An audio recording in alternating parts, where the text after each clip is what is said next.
participants for the FDP on emerging trends and challenges in VLSI mixed signal processing for 4th Industrial Revolution for day 2, session 2 on the topic of role of analog signal processing in VLSI. It's a pleasure to welcome our resource person, Dr. V. Geeta, Associate Professor, Department of ECE, Kongu Engineering College, Erode. Welcome you, ma'am. Thank you, Raj. I request Bhaskar to give short intro about our resource person. Very good afternoon to everyone gathered here. I hope everyone had your lunch and being fresh. Every thought you produce, anything you produce, it bears your signature. In this way, now I'd like to give a short intro about our resource person, Dr. V. Geeta. She completed her master degree in VLSI design from Kongu Engineering College. She completed her PhD in Information Communication Engineering in Kongu Engineering College under Anna University, Chennai. Her main area of specialization is the VLSI design. She has 13 years of teaching experiences and she published more than 15 papers in national conferences and more than 10 papers in international conferences. She also published more than 11 journals in national and international level journal papers. She acted as a chairperson, delivered special lectures in various conferences, workshops, seminars, and several training programs. In this way, now I'd like to hand over the session to our resource person, Dr. V. Geeta, who is going to handle the session on the topic of role of analog signal processing. Please, ma'am. Thank you, Bhaskar, for nice introduction.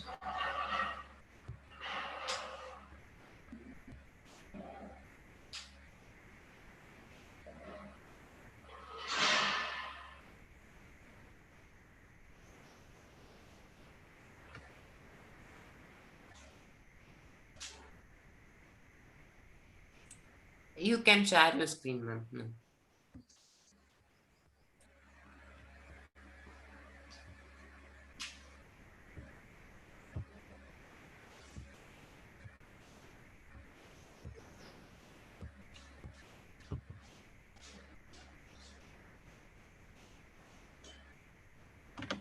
Hope my screen is visible.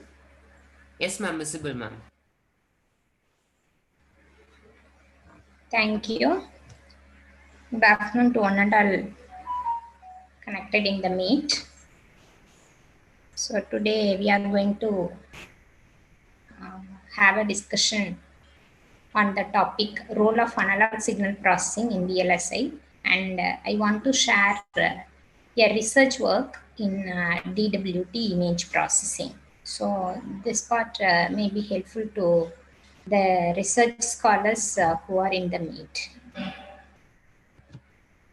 So here the contents of this presentation includes the intro about the analog IC design, and yes, analog VLSI design is dead, and next we are going to discuss about the analog VLSI design part. So what are the requirements for analog IC design, and what is the meaning for mixed signal VLSI chips, and what are all the analog building blocks, and the challenges, available tools, and what are all the reasons for the failure of analog designs. And testing is also one of the important area in analog IC design. So we are going to see about the testability, design for testability. Then what are all the CAD tools related with analog design, and what are the trends, and what we are concluding from all these discussions. So after having a discussion over this, we are going to see a research work in DWT image processing. So analog IC design means this is the implementation of analog circuits and systems through integrated circuit technology. So we know VLSI technologies are modern development, modern domain, which moves towards submicron structures, and these are providing platform for all the applications which are in the combination of digital and analog on the same chip. So the challenges in VLSI design includes actually VLSI design is having always three trade-offs, right? We can increase the speed, we can reduce the area, and we can reduce the power consumption, right? By means of VLSI design, we can able to perform these three. So here, in order to reduce the area, we are proceeding with the scaling techniques, right? So when working with the scaling VLSI technology, we are facing so many challenges, which includes power dissipation and leakage power management. And when we are working in submicron technologies, we are facing short channel effects. And when we are working with the scaling technology, we are placing the components in a closed area, right? So that there are possibilities for noise inclusion by means of the interconnect. And also, there are problems when we are doing integration of analog and digital on the same chip. So integration issues are also a challenging one. So here, these are common challenges when we are working in VLSI domain. But specifically, what is the difficulty in, what is the reason for the difficulty in analog design? As we all know, digital is with on and off, whereas analog is continuous.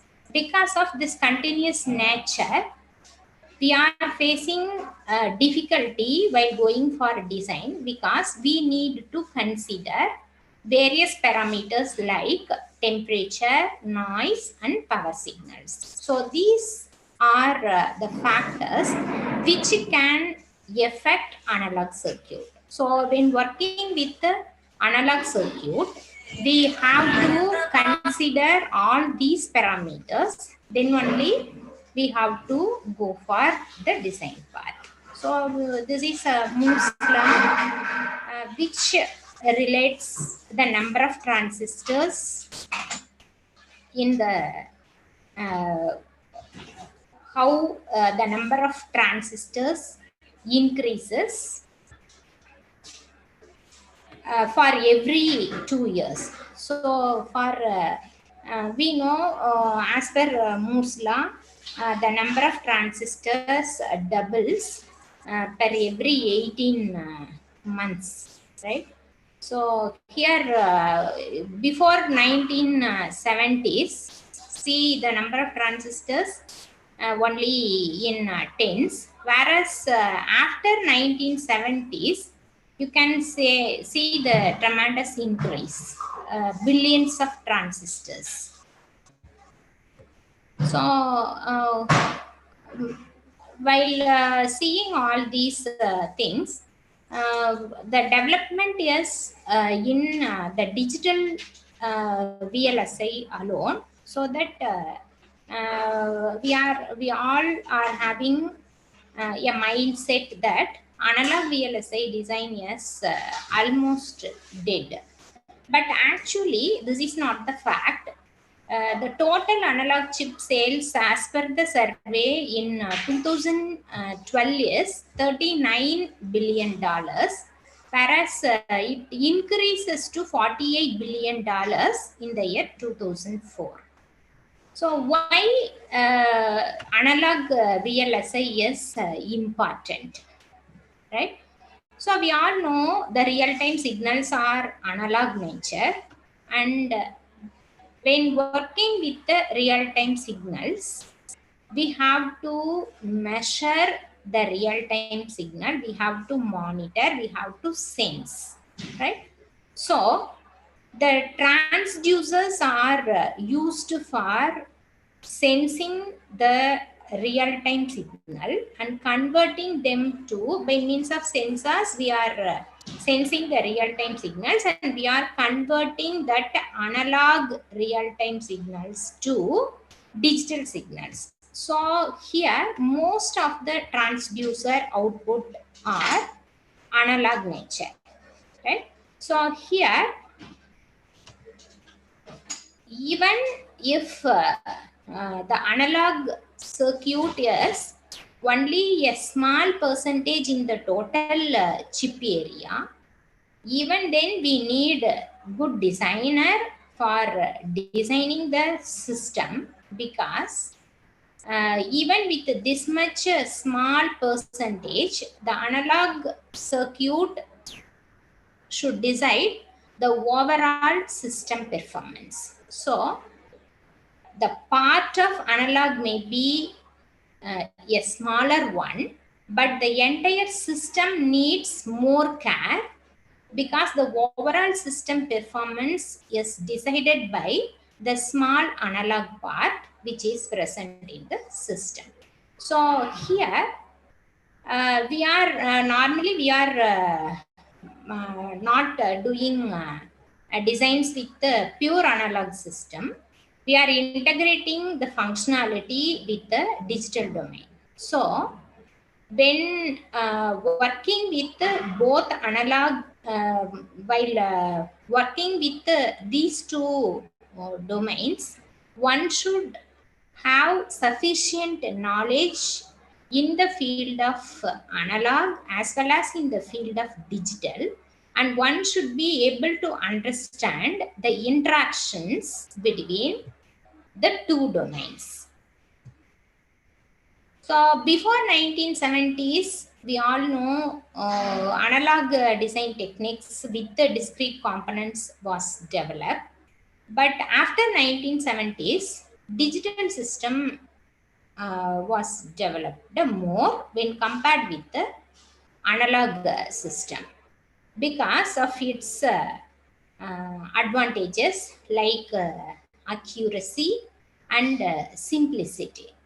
So here, moreover, we all know when working with the analog system, we have to consider so many parameters like temperature and noise, etc.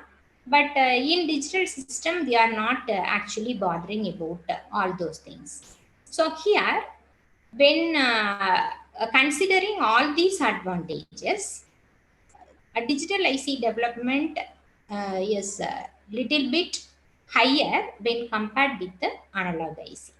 So in the earlier days, hybrid, bipolar, single channel mask technologies are developed. Then the silicon VLSI technology, the advancement in silicon VLSI technology creates more market demands. So based on demand, there may be much development in the VLSI domain. So here all the developments are towards the ultimate goal, that system on chip with mixed analog and digital circuitry. So the recent trend towards this ultimate goal is scaled CMOS and BiCMOS. So we all know CMOS is the combination of N channel and P channel fabricated on the same substrate, whereas BiCMOS is combination of bipolar and mask on the same substrate. So that by using BiCMOS, we can attain both the benefits of bipolar and mask devices. So from all these introduction, we can say VLSI is interdisciplinary field where one should have sufficient knowledge in all the interdisciplinary field, and also one should know about the recent development in technologies, and one should have sufficient knowledge in the CAD tools which are used to optimize the use of device in building a circuit.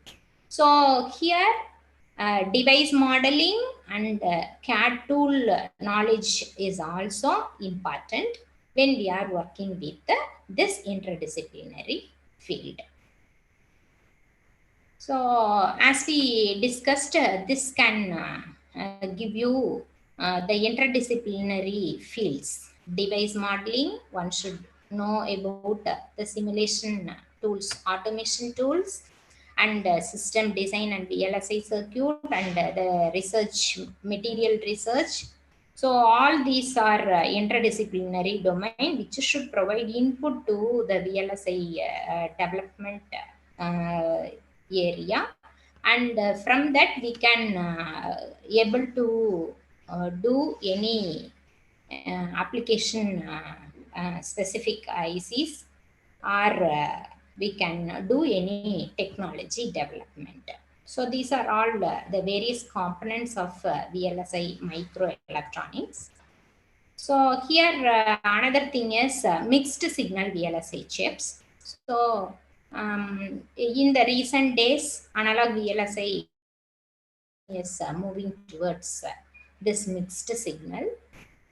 So here there are two general categories. One is mixed analog digital. The second one is mixed digital analog. So both the names resemble. Both the categories are having resemblance in name, but actually the first one and the second one means a lot here. So here mixed analog digital means what is the role of analog and what is the role of digital. So this plays important when we are placing before the slash and after. So the first one is mixed analog digital. So here the first one represents the IO and the second one represents the core. So here mixed analog digital means the analog part provides the IO interface and the digital part provides the core of the chip. So here along with the analog to digital converter and the digital to analog converter, there are interface circuits, right? So the interface circuit is analog nature. So this interface circuit may include amplifier, filter, sensors, like that. So these analog IO interfaces are located at the input and output periphery of the chip, but even they are in the periphery, they play the major role. So here for example, to understand this mixed analog digital, we may go with an example of AFE with the ISDN. So analog front end of the U interface transceiver in an integrated standard digital network. So here this interface is the final link between the digital world of ISDN to the end user. See, this is example for mixed analog digital. So apart from these converters, data converters, we are having filters, drivers, then a balancer circuit, adaptive hybrid balance, summer, and AGC, all those things. So here the input, this is the interface from where we are providing the digital data to the core processor, right? So all the analog part, this is present, this interface is present at the periphery. So this provides the final link between the digital world of ISDN and the end user. So this digital data is converted to the core digital data is converted to analog and it is given to the end user. Mixed digital analog. So here this provides the digital I/O and analog core. So here the digital and the analog interchange from the previous one. So among these two, this is the latest trend.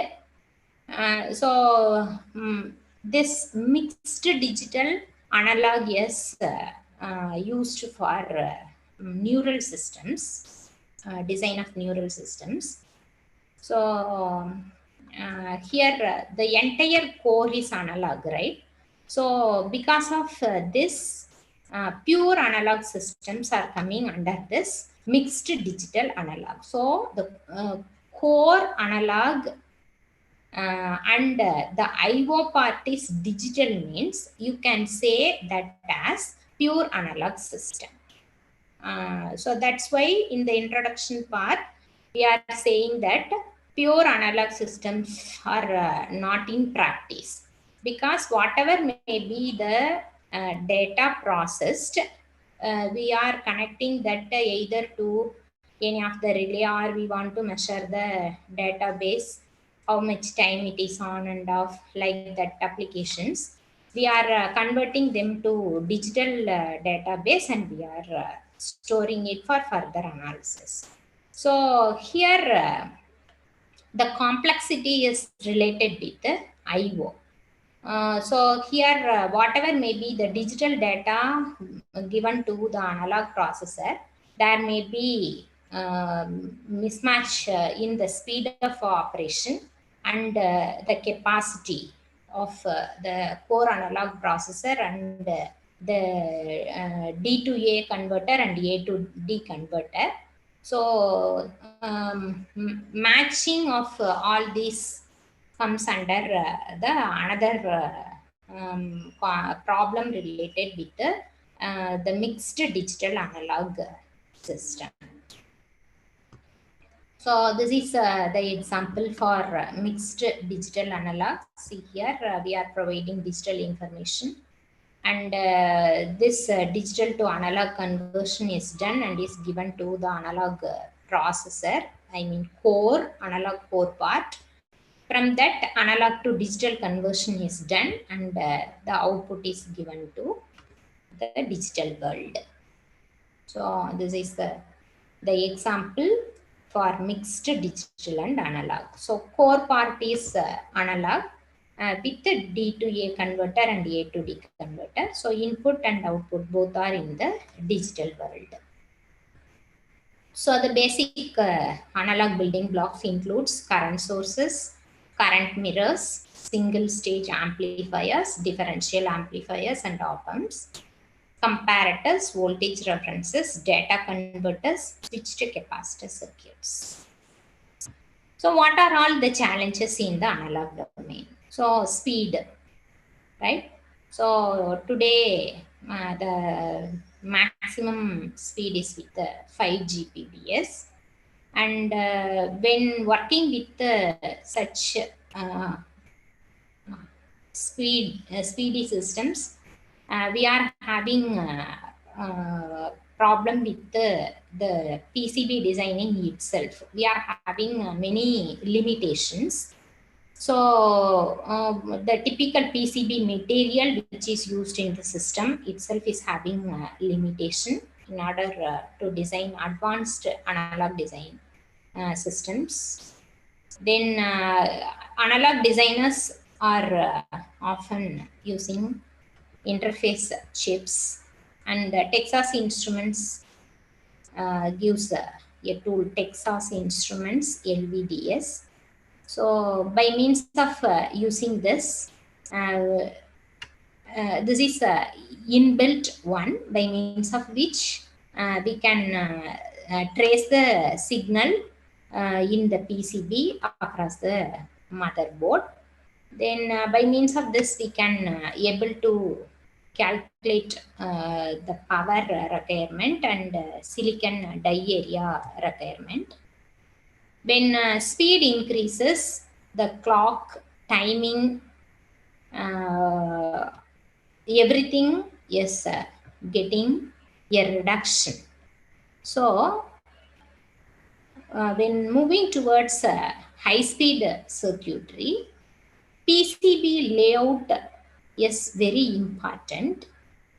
This is similar to the location in real estate. So here you can say where to place the particular part on the collection of different ICs on the board, right? So where to place the IC on the board. So we have to decide carefully, because this decision is going to finalize the thickness of copper wires which are used for interconnections. So here many designers depends upon the IC suppliers evaluation boards and data sheets to properly integrate a chip into copper clad. So here the main threat is the errors in the occurring in the circuit boards. So here the design tools, what are all available. So National Semiconductor gives this webbench designer tool. So by means of this, one can able to estimate the power related calculations. So here the webbench designer can able to make some comparisons before going for designing.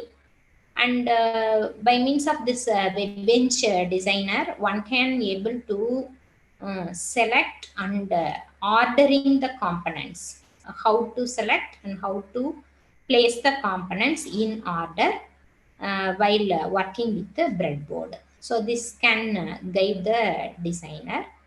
So Texas Instruments and National Semiconductor together give more powerful analog designer tools. So they give new tools like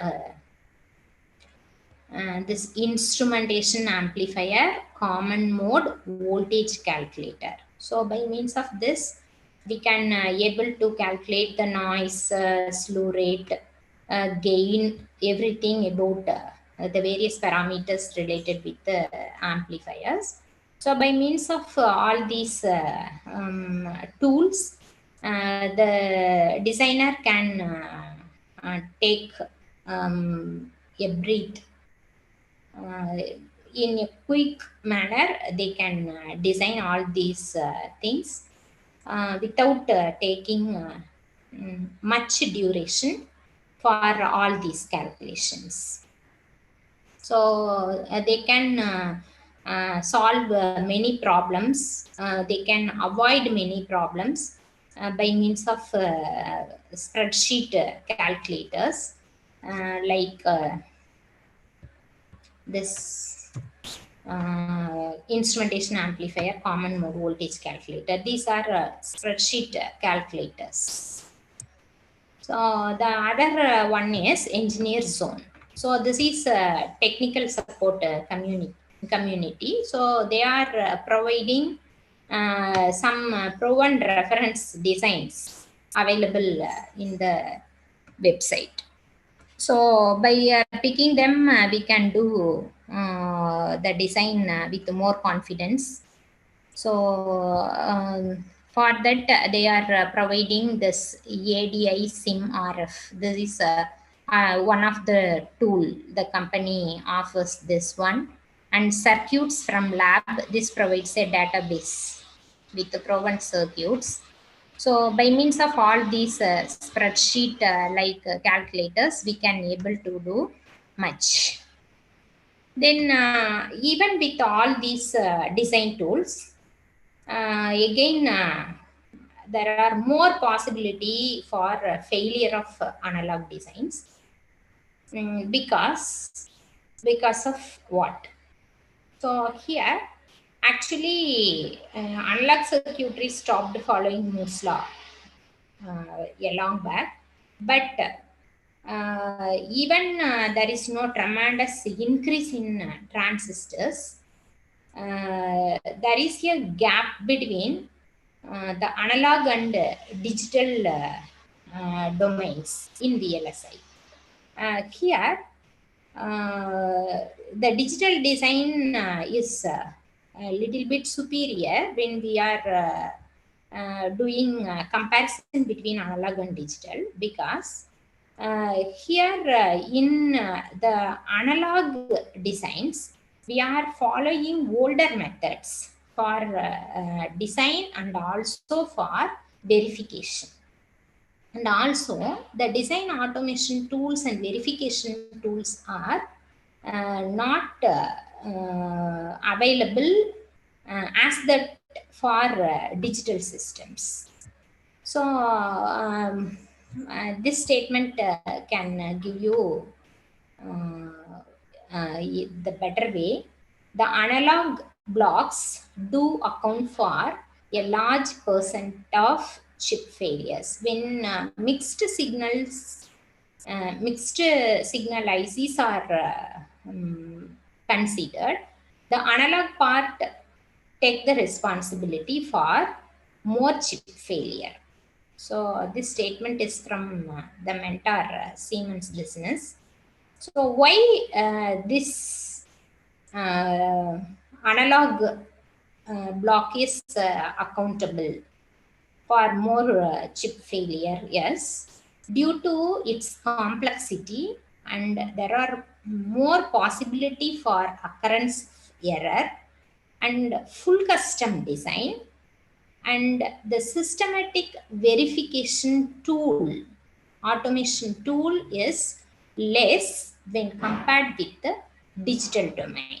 So these are all the reasons for the failure of analog design.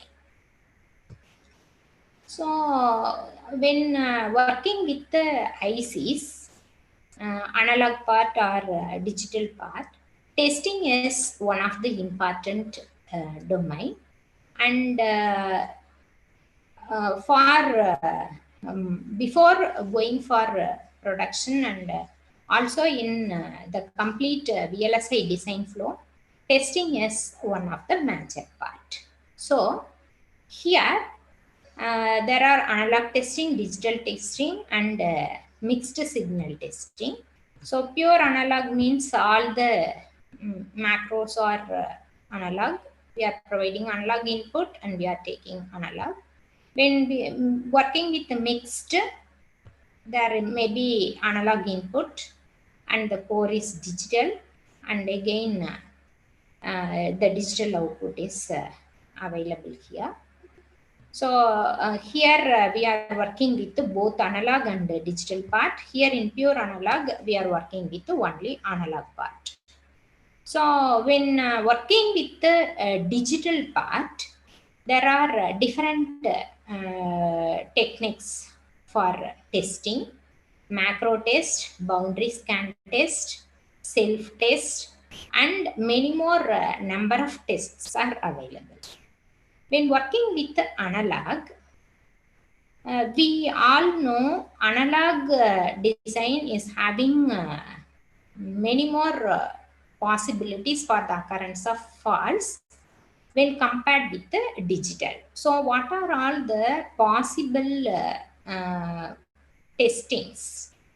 So catastrophic fault testing, ad hoc test approaches, and a few new approaches which are using CAD test and CAD tools. So here under fault modeling and simulation, there are physical faults, then there may be fault on whole, and the fault can be categorized generally into two categories. One is hard fault and the other one is soft fault. When saying physical fault, there may be unacceptable doping concentration, and the fault on whole means few minor faults are combined and they may lead to the failure of the whole system. So here hard fault relates with the catastrophic faults, and soft fault related with the parametric and deviation faults. So catastrophic faults means this is a structural deformation. So these faults are dominated faults. That's why they are listed under hard fault. If there are large dust particles, then that may lead to wrong output.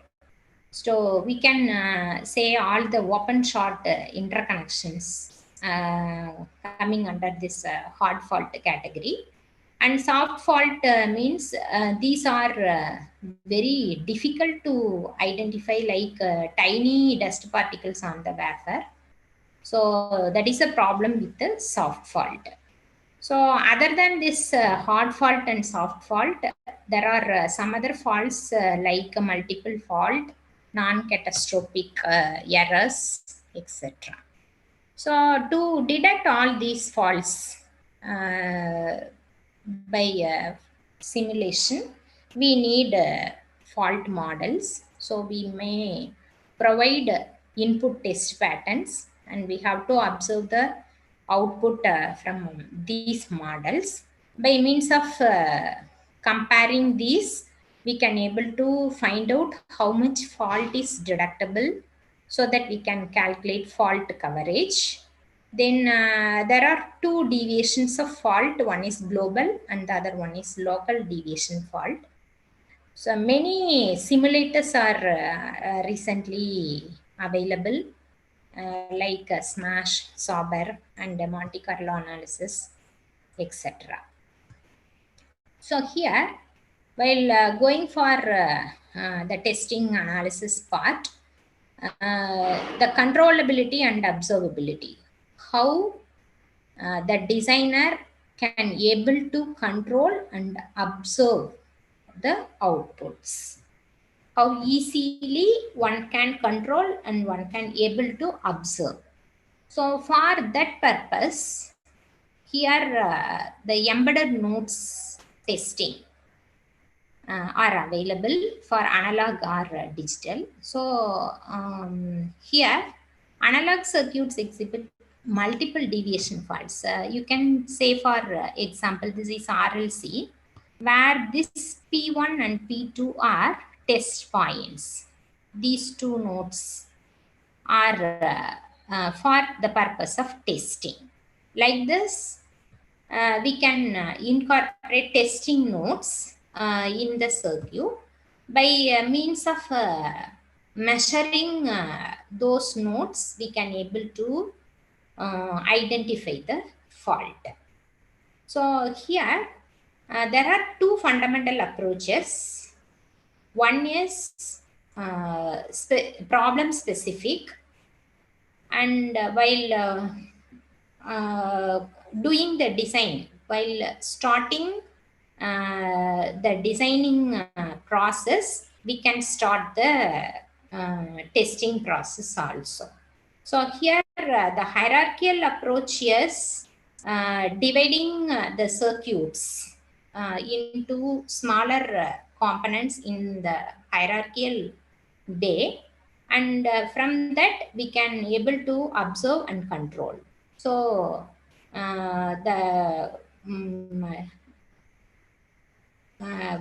what we can say, for macro testing, partitioning of circuits. A complex chip can be partitioned into smaller modules and by measuring the various nodes, test nodes, we can able to identify the fault.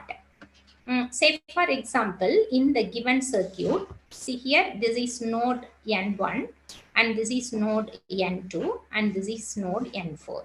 So here in the inverting node and the non-inverting node and also the output node, by measuring these three nodes, one can able to by means of accessing these nodes, one can able to calculate, or one can able to find out the fault for the particular inputs what we are providing. We can able to calculate the gain, offset voltage, slew rate for different RL conditions. And ad hoc approach means we are adding probe point. So for hierarchical approach and for ad hoc approach, each one is having its own advantage and disadvantage. So here we are just partitioning the circuits and we are taking the test points. That is the advantage. The disadvantage is we are in obtaining observability, controllability, and isolation. In order to carry out these tests, we have to do isolation of different components, partitioning of components. That is the drawback. When working with the ad hoc approach, we are adding probe points, right? So when probe points are included, we all know the chip area increases and the node capacitance increases, and there are possibility for buffering, and we are just adding probe point, so there is no much cost for this type of testing. So here there are few methods for increasing the observability. So one can add test point, one can combine test point, one can just use micro probes, or sometimes one can use built-in switches. So the example is given here with the built-in switches. See, filter, op-amp, buffers, comparators are given. So here these two switches, inclusion of these two switches, built-in switches are there in the circuit. So just by taking test point from this, by connecting these two switches, by taking these two outputs at these two test points switches, one can able to find out the fault present in the circuit. So here instead of providing the input and monitoring the output, if we are taking test points in between, we can able to say whether the fault is present in this part or the fault is present in this part. So here there is a test point. So what is the input and what is the expected output, you can monitor. So if the output is correct here, then that will be given as input. By monitoring here, you can say what is the expected output from op-amp, whether it is correct. If this is correct, then that should be given to the buffer, so that from the output you can say which part is fault.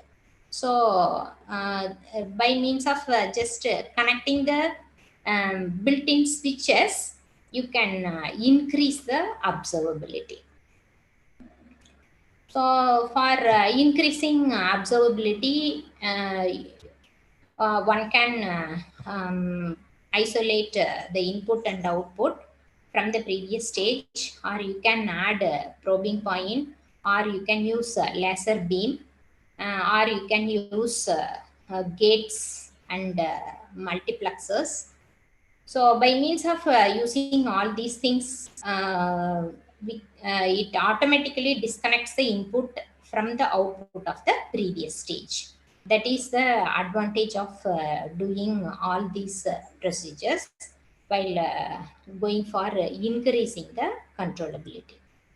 There are scanning techniques available for finding out faults.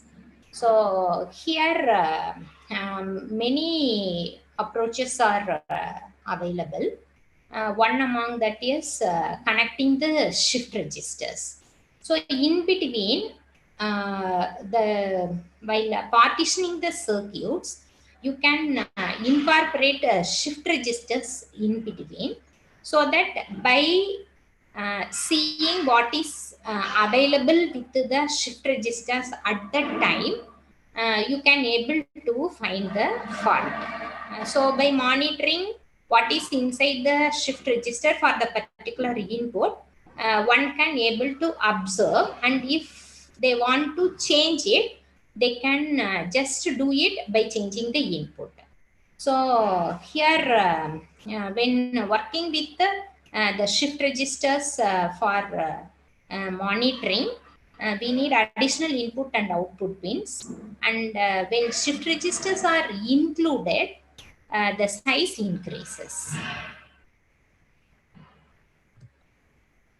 So CAD tools are also available for analog designs.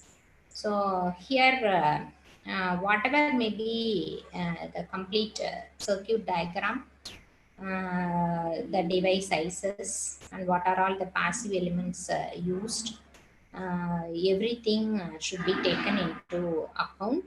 And the analog design is examined at two distinct levels by means of these CAD tools. One is system level and the other one is cell level. So here both the levels are doing two different tasks. So here circuit design task is specifying the performance of the primitives. Physical design task is generating mask geometry. So two different tasks at these two different levels. Okay. So the first one is divide and conquer. This is a hierarchical decomposition. So you can see the designer can break the entire design into different tasks with several sub-design tasks. So mixed signal system concept. So the entire architecture is available that can be split into separate circuits. Then the layout of each. So for each level, testing is done by means of evaluation. So the system level analog design is the you can say, for example, the pipelined A to D converter is split into number of stages. Each stage is with the number of components. So it is divided into op-amp circuit, comparator circuit, switches, like these things. So the A to D converter is broken down into number of individual stages, and these are considered as the final components, basic building blocks of the entire design. So what are all the trends? So frequency and power trend, as we already discussed, scaling. In scaling challenge, normally scaling is done with transistor, interconnect, then capacitive and inductive coupling, and when working with the scaling, leakage power management is important one. So here, just to understand the frequency and power trend, you can see the graphical representation before this 1980s to 2005. A comparison is given here. So here, the frequency and gate delays are given. So here gate delays per clock during these durations from 1987 to 2005. So here frequency in megahertz is given. This red color line is for gate delay, and this is the processor frequency. So up to 1995, the range of frequency is this, whereas in 2005, the frequency range increases to this much. Okay. So this is the frequency doubles per generation, and the number of gates per clock reduces by 25%. This reduces by 25%. This increases in double per generation. So from all these part what we have discussed provides some basic knowledge about analog VLSI design part. So analog VLSI is difficult because we are bothering about many parameters like temperature, noise, and all. These parameters may affect the whole system performance. Pure analog is not in practice when working with the analog system, since the real-time signals are analog nature and we need analog outputs. We need the A to D converters and D to A converters when working with the analog domain. So the complexity increases because of these data converters speed with the core part, speed of the processor, and the speed of the data converters matching is another major problem. And when the output is given to the outside world, there is more possibility for buffering. Then integration of this mixed signal on the same platform also provides few difficulties, and there are lagging of design tools and automation tools for analog design.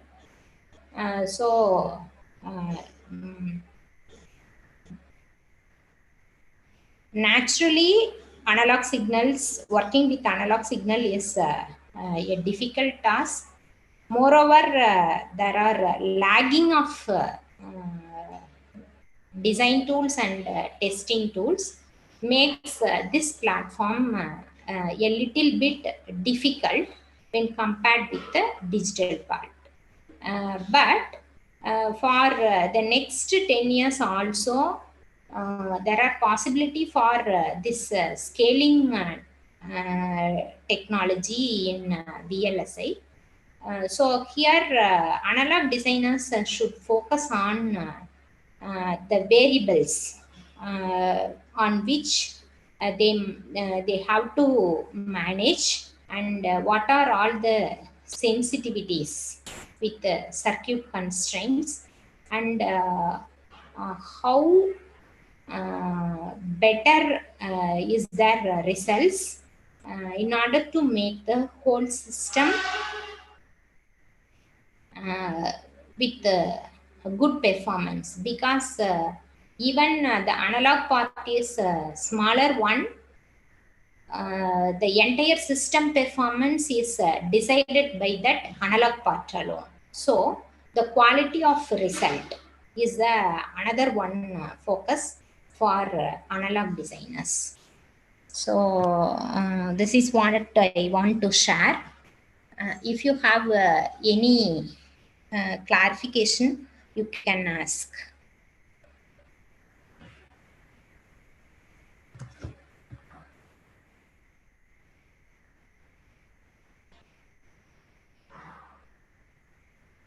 Otherwise, we will move on to a discussion with a sample research work.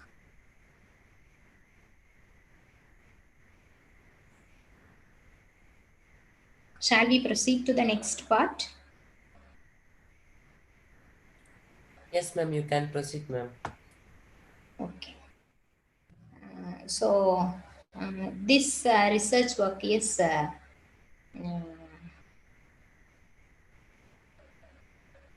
designing and the implementation of VLSI architecture for image compression application.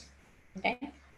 So actually the main focus is towards VLSI. We are not bothering about image processing and all these compression techniques and all. This research is having its main focus towards the VLSI part, right? So here we all know image processing is one of the major research field. So here in this research work, the image input is given to the VLSI architecture, and the output is taken from the VLSI architecture, and it is converted again. The digital data which is available from the VLSI architecture is again converted to image. So here using MATLAB, you can convert any of the image to digital form, then keep the digital data in a text file, convert the digital data to binary input, and keep that in a text file. Then you can call the text file as input to the VLSI architecture, and you can create an empty text file, and you can dump the output from the VLSI architecture to the empty file. And from that, you can convert that binary to again digital, and you can reconstruct image from the digital database what is available in your text file, right? So this is a method of doing this processing in this architecture. So here the conversion of image into digital form is required, and in that available digital information, we are going to do some mathematical operations in order to improve the quality.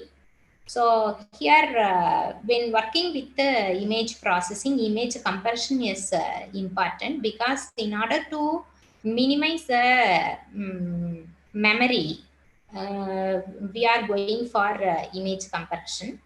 So here, if the data which is required to represent an image is less, then we can do faster communication, and the transmission cost is also reduced.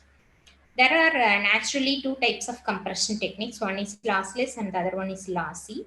Lossless compression technique is the decomposition technique, statistics and decomposition technique is used, and it is useful in medical image processing also. Lossy compression includes all these four. In that, transform based compression is the best compression method, which is for lossy compression.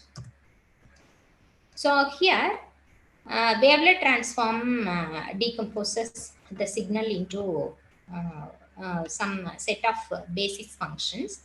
So here, this can represent in both time and frequency domain.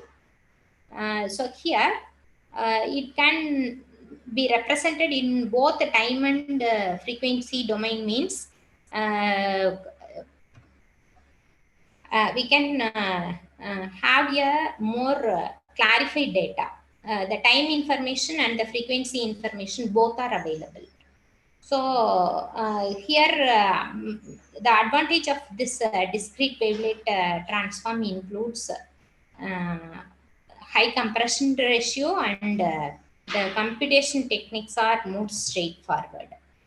So while going for the option with DWT, the time frequency windows are adaptive nature and the computational complexity is much reduced, and the distortion signal while doing signal processing, the distortion is less, then inbuilt scalability, then the structure is well organized, then in place computation, so less memory is required.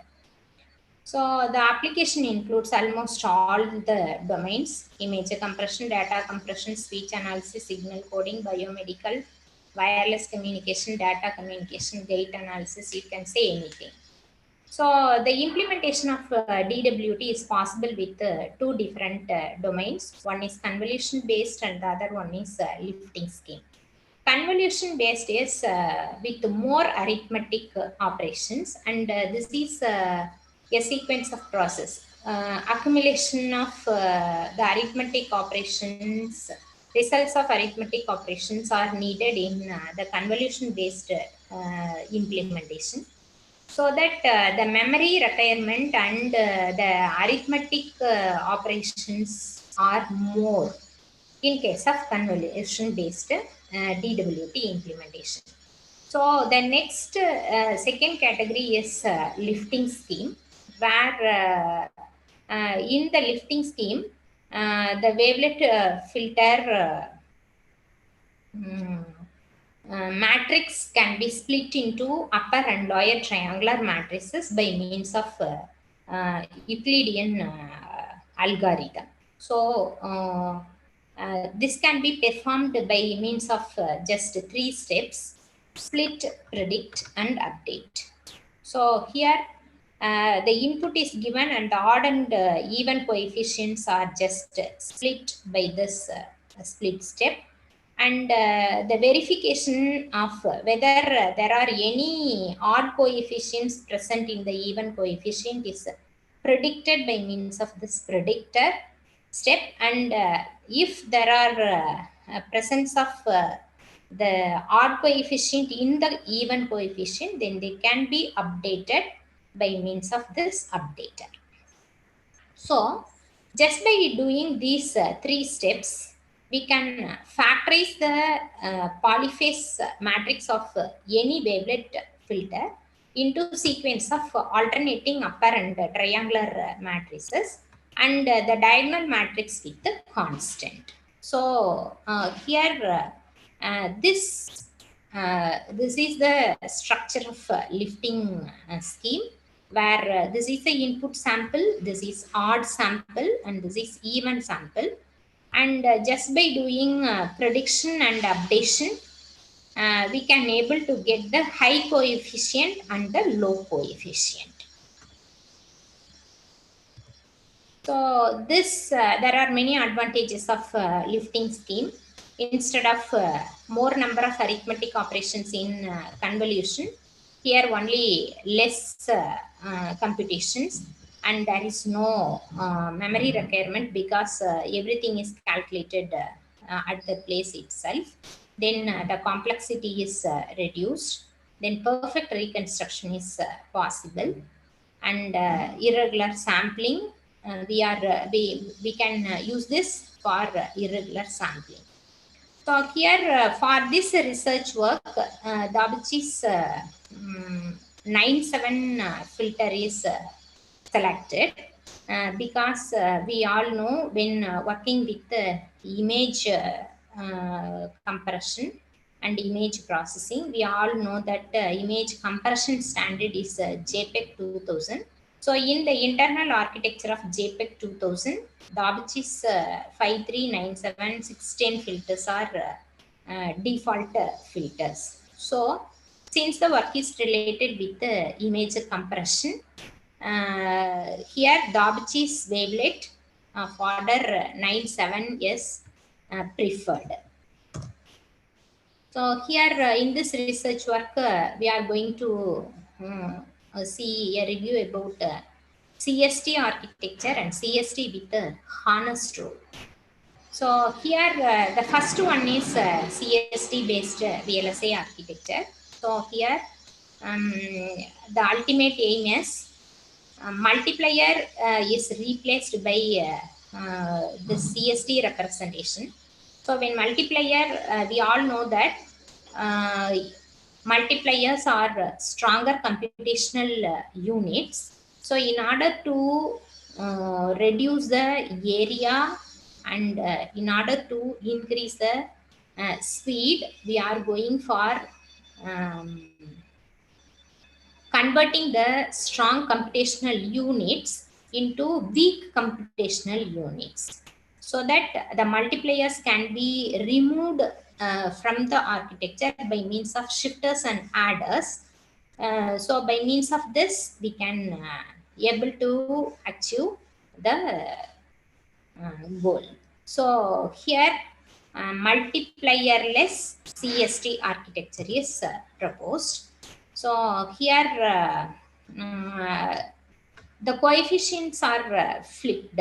Hope you all know the flipped coefficients reduces the critical path delay.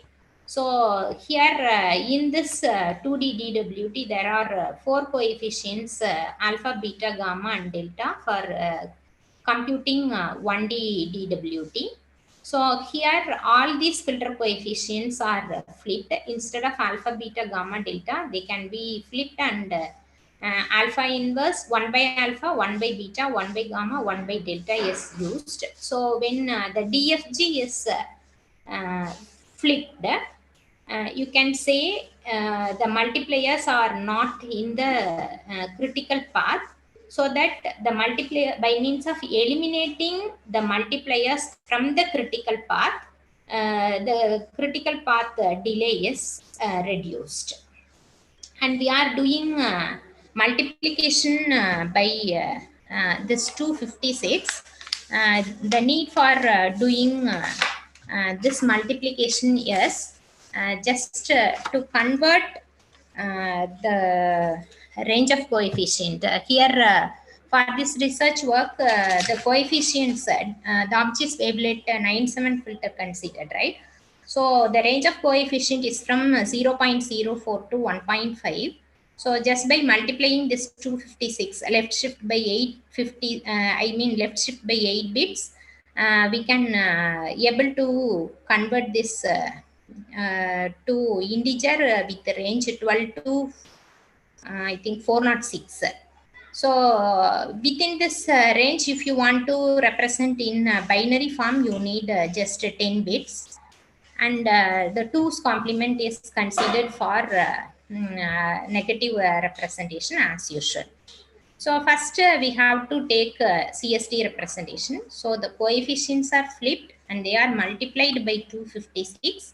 So we can get the integer form. So the integer form ranges from 12 to 406, so that we can need 10 bits for representation. And for negative numbers, we have to take 2's complement. Then CST representation is taken. So here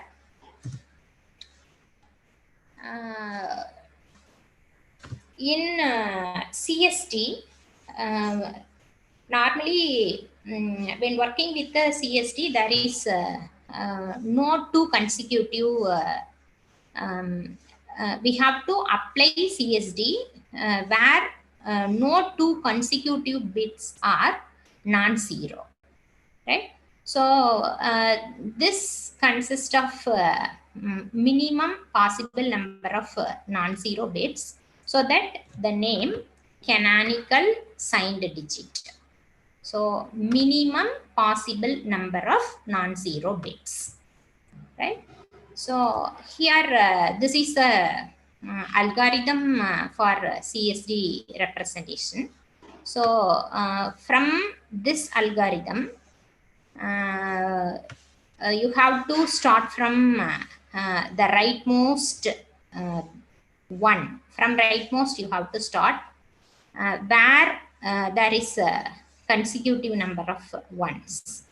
Then the first consecutive ones, if there are consecutive ones, then you take the first consecutive one as its complement. Convert the first consecutive one as its complement.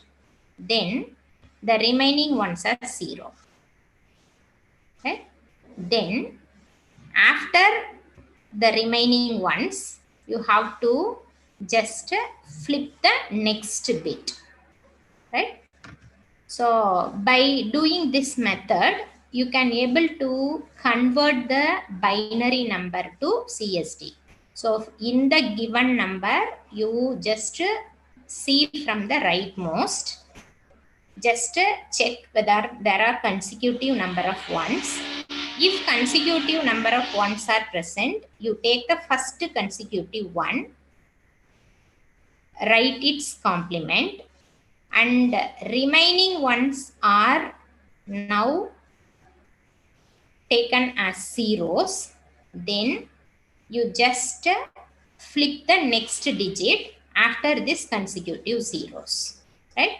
Then now the first step is over, right? Then you see the next time from the right, you see where there are consecutive ones. You are just doing few flipping and converting to zeros, right? So now the zeros and ones from the first step is different with this, so that you are able to apply the same procedure next time. So you have to proceed up to the leftmost one.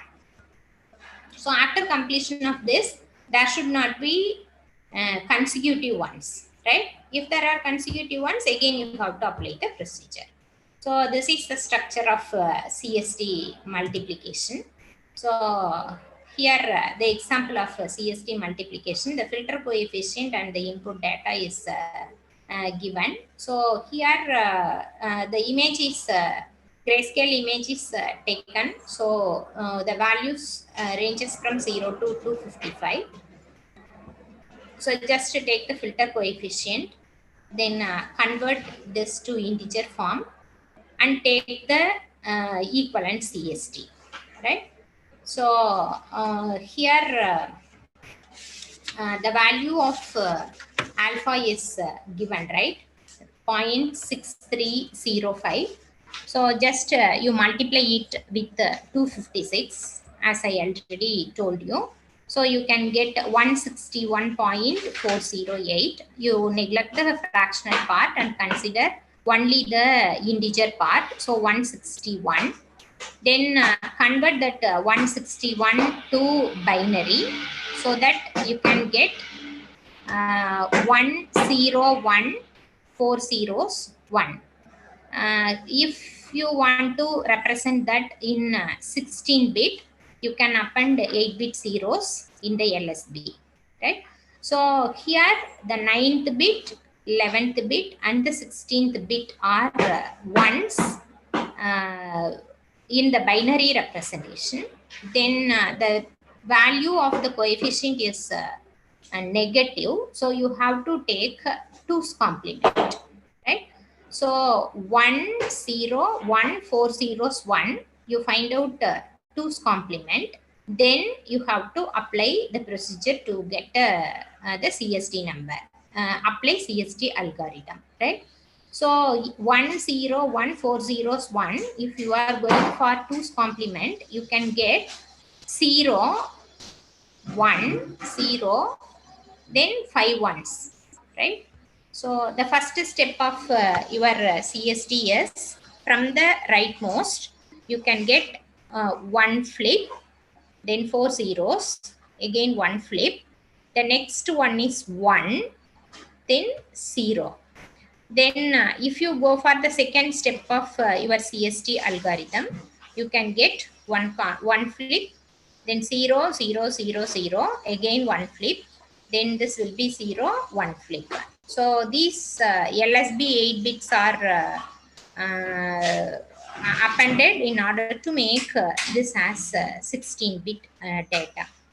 Then the input value 178 is converted to binary form, so that you can get this 10110010. Then 8-bit LSB with the zeros. So here, based on the position of 1 in the filter coefficient, as I already said, 8, this is 9th place, 10, this is 11th place, 14, 15, here this is the 16th place. So 16th, 11th and 9th, right? So based on the position of 1 in the filter coefficient, the input has to be shifted. So right shift. So you can say minus 2 to the power minus 9 minus 2 to the power minus 11 minus 2 to the power minus 16 times you have to shift the binary input, right?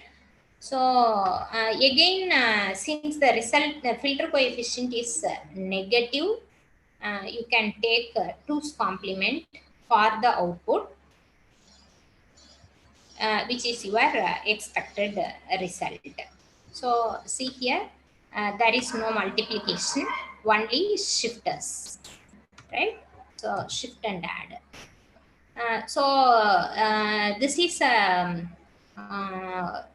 for this research work, some base paper is taken from IEEE. In that paper, they are using the data processing pipe with the coefficients alpha, beta, gamma, and delta. Since the coefficients are flipped in order to reduce the critical path, and the multipliers are replaced by means of canonical sign digit shifters and adders. Here it is just named as modified data processing pipe, MDPP, right? So the each cell is just expanded with the 2 ripple carry adders and the CSD multiplier. So here the results says that here the comparison with the different authors is done. The last one is the work which is considered here. So multipliers, adders, registers, then transposition buffers, temporal buffers, and critical path, everything is listed. So from the comparison, multiplier is removed by means of shifters and adders. So there is no multiplier, and the shifters and adders are just increased, right? So when compared with the previous one, and here the transposition buffer is same, and the temporal buffer is same. We are not in need of any additional memory.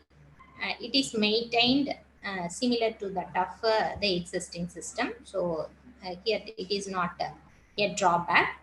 And here the critical path is reduced from TM plus TA. Multiplier delay with the adder delay is for the existing system, whereas multiplier is replaced by means of CSD, right? So the multiplier delay is not here. Instead, we are having 2 times the adder delay. So when working with the CSD based architecture, we can able to increase the speed, and we can able to reduce the area also without having any expense over the memory.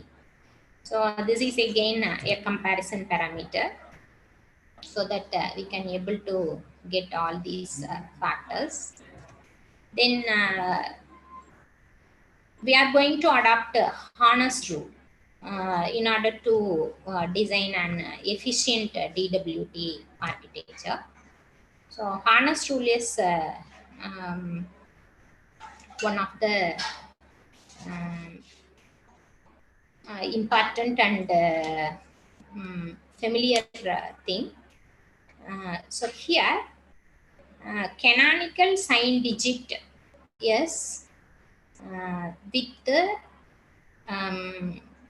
no consecutive zeros, right? So the location of 1 decides the number of shifters used for the architecture. But here, when working with the harness rule, the number of shifters is decided by means of the distance between the non-zero digits. Hope you can able to understand the distance between the position of non-zeros. So the distance between the two ones decides the number of shifters. For example, in the previous example, what we have discussed with the CSD, there are ones in the 9th, 11th, and 16th place, right? So we have to shift 9 times, then 11 times, then 16 times, right? That much number of shifters are needed. But if we are working with the harness rule, you can see the distance between the two ones. So 16th to 11th. So 1, 2, 3, 4, 5, 6. So 6 shift. After that 2 shift. So here 6 plus 2, 8 shifters are enough for the computation of the same thing. That is the difference between CSD and CSD with the harness, right? So here the transposing memory is not reduced in the previous research work, right? So we are going to adopt a technique called interlaced read scan technique, by means of which we can give more number of inputs. Per clock cycle, the number of inputs is increased. So that by means of this technique, the multiplier complexity is reduced, the shifters and adders are also reduced. So this is the calculation of one level 1D97 mode of lifting scheme DFT, DWT. So alpha, beta, gamma, and delta. These are the 4 coefficients on which we are focusing. And these are the filter coefficient values. So here in this proposed system, the first 1D DWT is computed, and the high coefficient of the first and the high coefficient of the second 1D is given as input to the second 1D part 1, from where we can get HH, HL, LH, and LL. So here the image is decomposed into 4 different levels. Among these 4 levels, the LL is considered as the more informative subband. By means of using this band alone, we can reconstruct the entire image. Instead of passing the full image, this quadrant of image alone is transmitted. By means of this quadrant alone, we can reconstruct the image. That is the ultimate aim of this research work. Instead of transmitting or storing the complete image, the image can be categorized, splitted into, decomposed into 4 quadrants. And by means of one quadrant of image which has more information, we can reconstruct the image from that.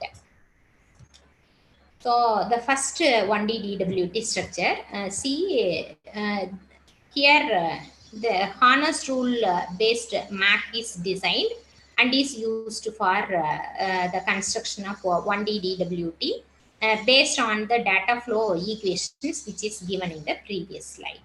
And for 2D second stage of this 1D DWT in the 2-dimensional DWT, again the harness rule based MAC is used for the computation of the second stage DWT, from which we can able to get HH and HL bands, and from here it is L and H. The first L and H from the first 1D and HL from the second. Then if we are giving input with the first L and the low coefficient from the 1D DWT, we can get LH and LL from the second stage of 1D DWT. So this is the harness rule based MAC unit where we are providing 3 inputs and X1, X3 and X2. So here by means of computation of this X1 and X3 with the harness rule based MAC, the output is added with X2 and we can able to get the output from this. So here the filter coefficients for the OBJIS 97 wavelet is given here and its binary values are given and the corresponding CSD value is given. So this part is almost new to you, I hope.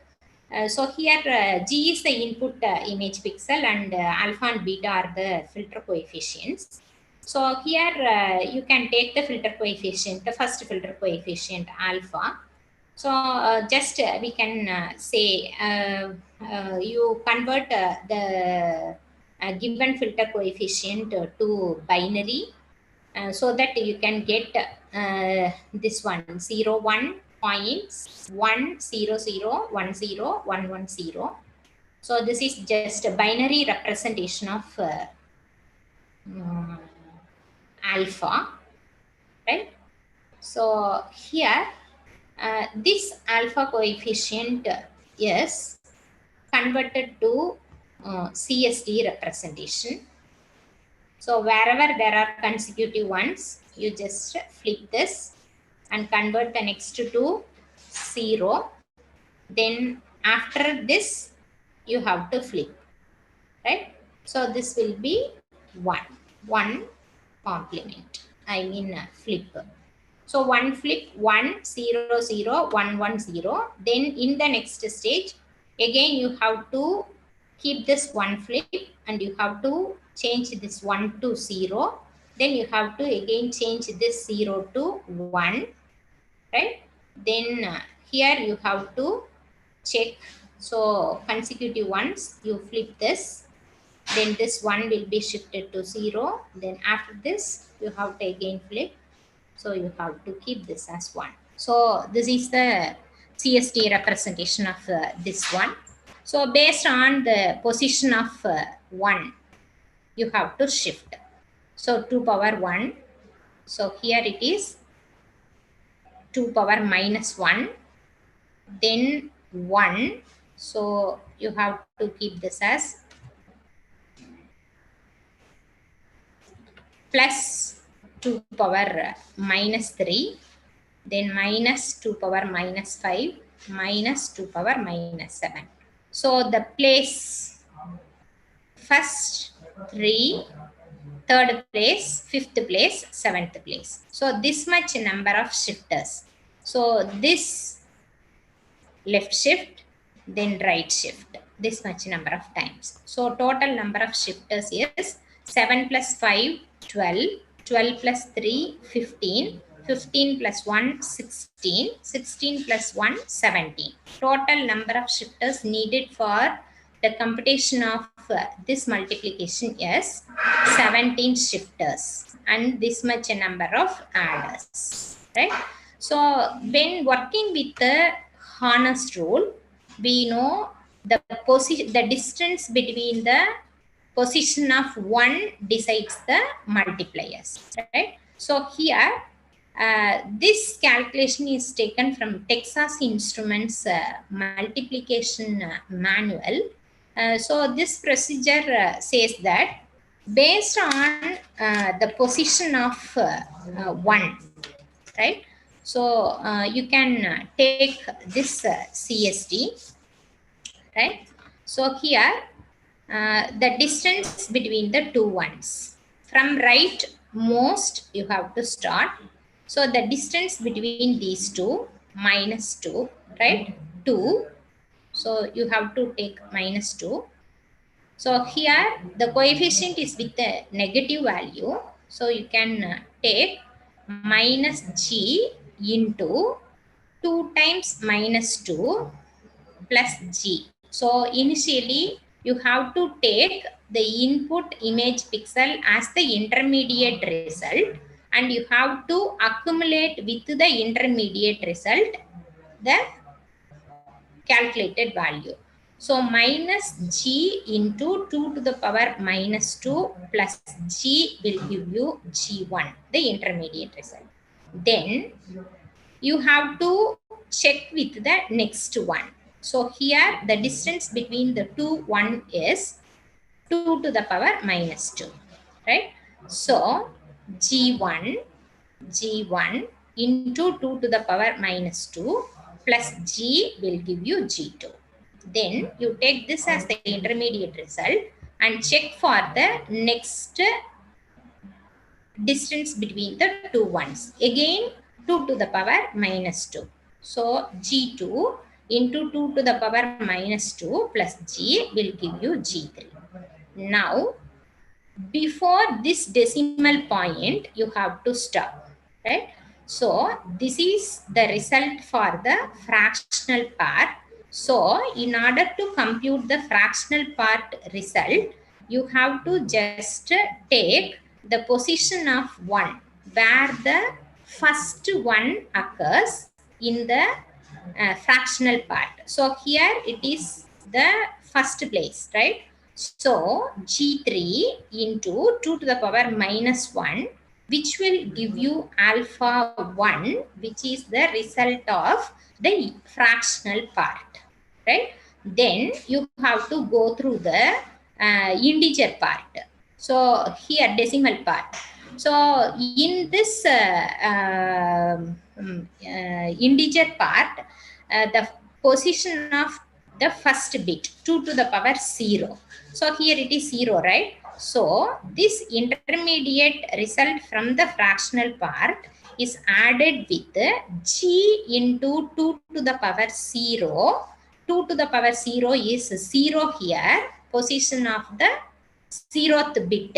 So 0. So alpha 1 plus 0 will provide the overall output, alpha output.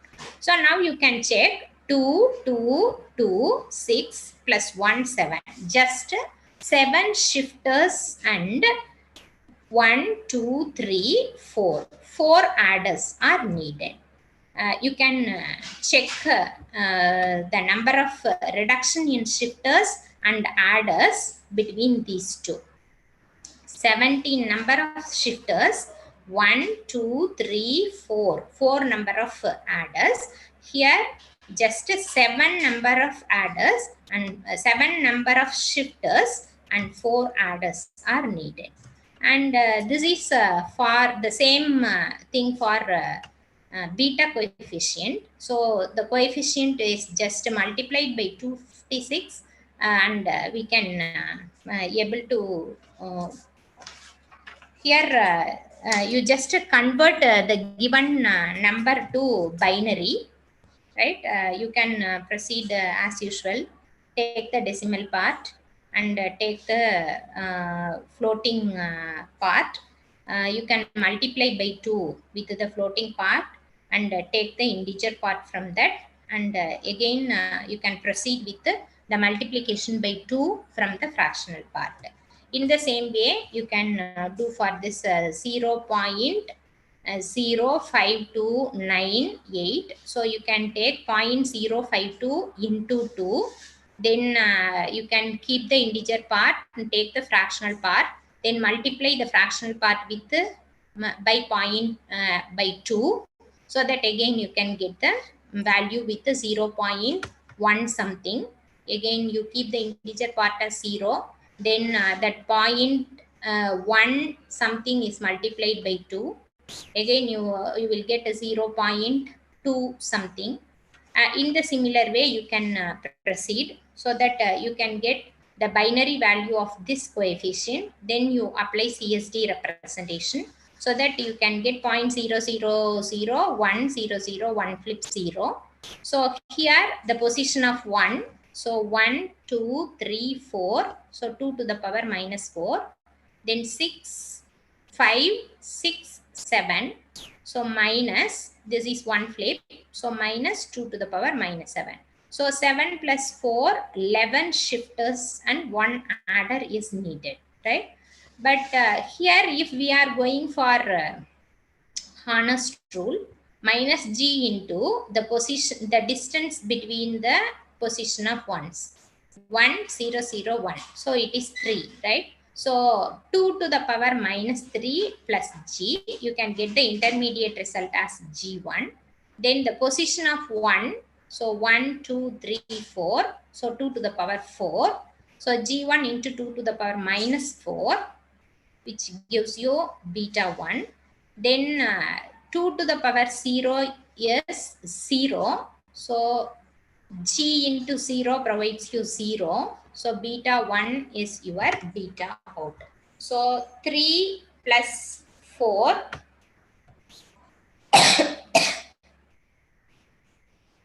So totally 7 shifters and 2 adders. So here it is 11 shifters and 1 adder. So in the similar way you can proceed. So here the results are taken from design compiler of Synopsys tool with a 90 nanometer technology. So from the comparison result, we can say there is power reduction of 35.8 and the dynamic power minimization is 31.07. Combinational area is reduced by 27.6. So total area minimization is 25.72. So this comparison is with the best existing system, which is considered with the same interlaced read scan technique, and the conversion is from the normal existing multiplier what is used with the base research paper is replaced by means of CSD with the harness rule. That's all. So here one condition for applying harness rule is for multiplication, one of the value, the multiplicand value should be previously known. You are unable to apply harness rule wherever you want. The limitation with the application of harness rule is one of the coefficients should be previously known. Here, this is adapted with the DWT architecture because the wavelet filter coefficients are fixed. The architecture is designed with a 9-7 filter. So all the filter coefficients are known, and the input image alone is the varying parameter. So harness rule is well suited for the performance efficiency, increase in efficiency. So in this way, you can take any of the signal or image, you can convert them to digital data. Then using that digital data, you can do any mathematical calculations as per your requirement in order to make speedy, less power consumption and less area circuits. You can do any analysis for achieving these parameters. Then you can again convert these digital data into the original image by means of reconstruction, so that you can achieve many developments in the VLSI domain. Hope this session is useful to you. Any clarifications?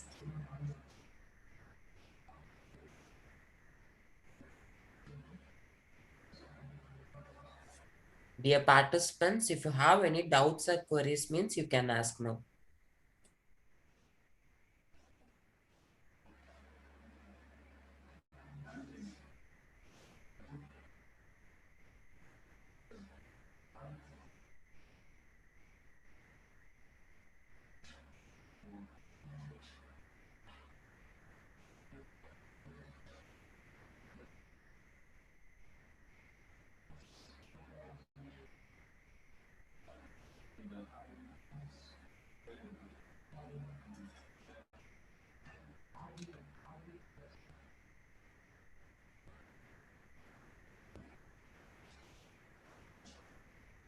Sir, if there are no queries, we can finish.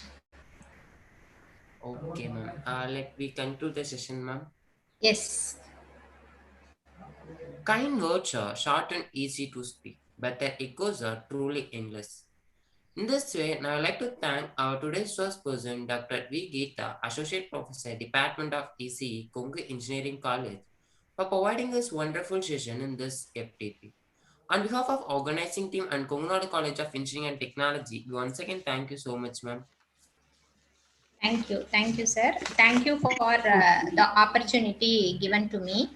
I thank the management, principal, and the faculty members who are organizing the organizing team of Kongunadu College of Engineering and Technology, Trichy. I thank you once again for giving me the opportunity. And in chat box, somebody is asking for material. So I think you will get after the completion of this series, the organizers will provide you.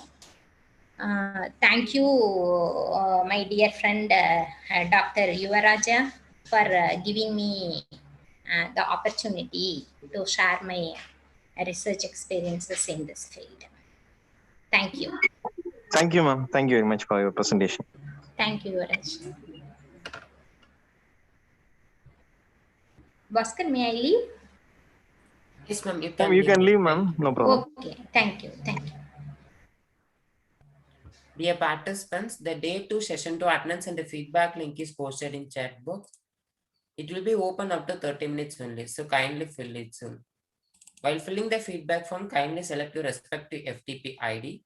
The FTP ID document is attached in the chat box. Kindly check it. Thank you all.